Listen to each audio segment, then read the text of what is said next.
నమస్తే. Welcome to our channel. వేల మంది సైన్యం యుద్ధంలో ఆరితేరిన గుర్రాలు, కానీ 24-100 ఏళ్లకు సంబంధించిన మగ గుర్రాన్ని మాత్రమే ఈ యాగానికి ఉపయోగిస్తారు. మరి యాగం తర్వాత ఏం జరుగుతుంది? ఆ గుర్రాన్ని చంపేస్తారా? ఇవన్నీ చరిత్రలో ఉన్న ఎన్నో ఆశ్చర్యకరమైన విషయాలు. వాటిలో ఒకటి అశ్వమేధ యాగం. దీని గురించి మనం వినడమే కానీ పూర్తి వివరాలు మాత్రం చాలా మందికి తెలియదు. అశ్వమేధ యాగం గురించి ఇప్పుడు మనం తెలుసుకుందాం. అశ్వమేధ యాగం రాజులు మాత్రమే చేయాలి. ఈ యాగం ఉద్దేశం పక్క రాజ్యాలపై తమ అధికారాన్ని తెలియచేయడం మరియు తమ రాజ్యం యొక్క గొప్పతనాన్ని చాటుకోవడం. యాగంలో దృఢంగా ఉండి 24 సంవత్సరాల నుంచి 100 సంవత్సరాల మధ్య ఉన్న మేలుజాతి మగ గుర్రాన్ని మాత్రమే వాడుతారు. గుర్రాన్ని మంత్రజలంతో శుద్ధి చేశాక ఋత్విక్కులు దాని చెవిలో మంత్రాన్ని పఠిస్తారు.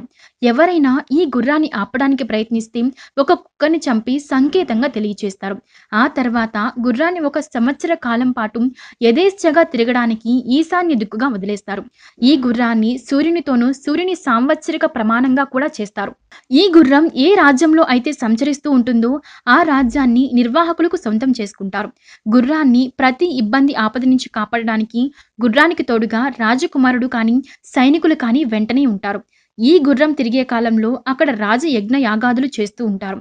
గుర్రం తిరిగి వచ్చిన తర్వాత మరికొన్ని కార్యాలను చేస్తారు. మిగతా గుడ్డలతో కలిపి ఈ గుర్రానికి కాడి వేసి కట్టి పండితులు ఋగ్వేదాన్ని పఠిస్తారు. ఆ తర్వాత గుర్రానికి స్థానమాడి నుంచి మహారాణి మరియు పరిచారకులు గుర్రాన్ని నేతితో అభ్యంగనం చేస్తారు. మహారాణి గుర్రానికి ముందు కాళ్ళని, పరిచారకులు కడుపు భాగాన్ని, వెనక కాళ్ళని అభ్యంగనం ఆచరిస్తారు. ఆ గుర్రం యొక్క మెడ, తల, తోకను బంగారపు ఆభరణాలతో అలంకరిస్తారు. నిర్వాహకుడు ఆ గుర్రానికి రాత్రిపూట నైవేద్యాన్ని సమర్పిస్తారు. తర్వాత గుర్రాన్ని కొమ్ములు లేనటువంటి ఒక మెగమేకను గోమృగాన్ని అగ్నిగుండానికి దగ్గరగా బలిపీఠానికి కట్టివేస్తారు. ఇంకా 17 జంతువులను గుర్రానికి కడతారు. చాలా పెంపుడు మరియు అడవి జంతువులను వేరువేరు బలిపీఠము కట్టి పెడతారు. అప్పుడు ఆ గుర్రాన్ని బలి చేస్తారు. మహారాణి మిగతా రాణులను ఆచారబద్ధంగా ఎడవడానికి పిలుస్తుంది. అందరూ మంత్రాలు చదువుతూ గుర్రం శవం చుట్టూ ప్రదక్షిణ చేస్తారు.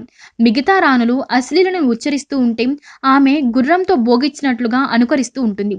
మరుసటి నాడు ఉదయం ఋత్విక్కులు మహారాణి నిద్రలేపి అశ్లీల పదాలను శుద్ధి చేసి రాజ్యానికి తీసుకువస్తారు. ముగ్గురు రాణులు ఒక బంగారు వెండి సూదులతో గుర్రపు శరీరంపై కోయవలసిన భాగాలలో గుర్తులుగా వేస్తారు. గుర్రాన్ని కోసి మాంసాన్ని కాలుస్తారు.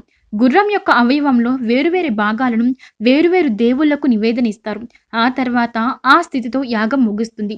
ఇది అశ్వమేధ యాగం యొక్క చరిత్ర. ఈ వీడియోపై మీ అభిప్రాయాన్ని తెలియచేయండి. ఈ వీడియో కనుక మీకు నచ్చినట్లయితే లైక్ చేయండి, షేర్ చేయండి. ఇలాంటి మరిన్ని వీడియోస్ కోసం మా ఛానల్ సబ్స్క్రైబ్ చేయండి.